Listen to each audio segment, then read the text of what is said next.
Posted on that.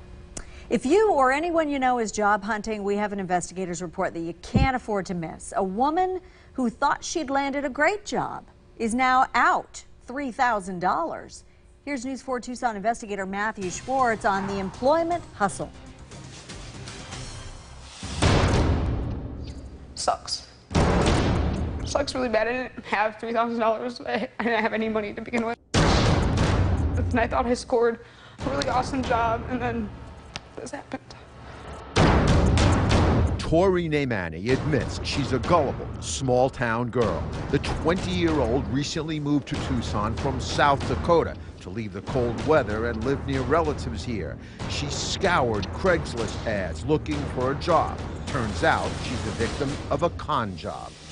It never occurred to you at all during this whole time that this was just too good to be true? It did. I even said it. I was like, this sounds way too good to be true or whatever. And Tori sent her resume in response to an ad for a personal assistant. Then came a series of texts between her and someone using the name Brian. The person told Tori he'd mail her a check for $2,900, including $500 for her first week's pay. What did she think the rest was for? I didn't really ask, which was stupid. The cashier's check arrived at her home via priority mail. So you were excited? Yeah, I was like, wow, this is really cool. It had the watermark on the back. It was like had all the micro prints. Like I worked at a bank, so I know what to look for in a fake check, and it had everything. Tori opened an account at Wells Fargo, which immediately cashed the entire check. She walked out with $2,950. Her supposed employer told her to keep $500 for salary and wire him the rest using prepaid Green Dot cards. He told her to buy 4 cards at $500 each, one for $450. She went to a CVS and did just that. 3 days later, the check bounced. Tori owes the bank nearly $3,000. So I still got payments. I got to make my rent, and now I'm out $3,000 more plus my car payments. If they're sending you money in advance, no matter what it is, it's going to be a fraud.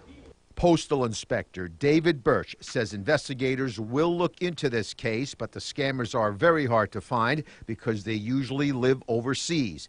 We showed Birch the envelope the bogus check came in. It has a return address in Phoenix, which means nothing because scammers recruit people in the U.S. to reship bad checks. Most times they're unaware of what they're doing. They think that they're just answering a job for an advertisement for work.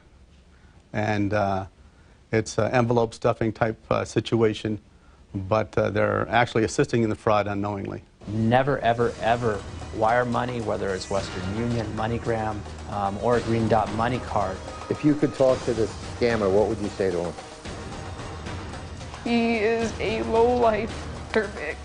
You were very low to be able to just scam people like that. Like, you have no heart. It's cruel. Cruel. Tori has landed a legitimate job, and that's good because she still owes Wells Fargo $3,000.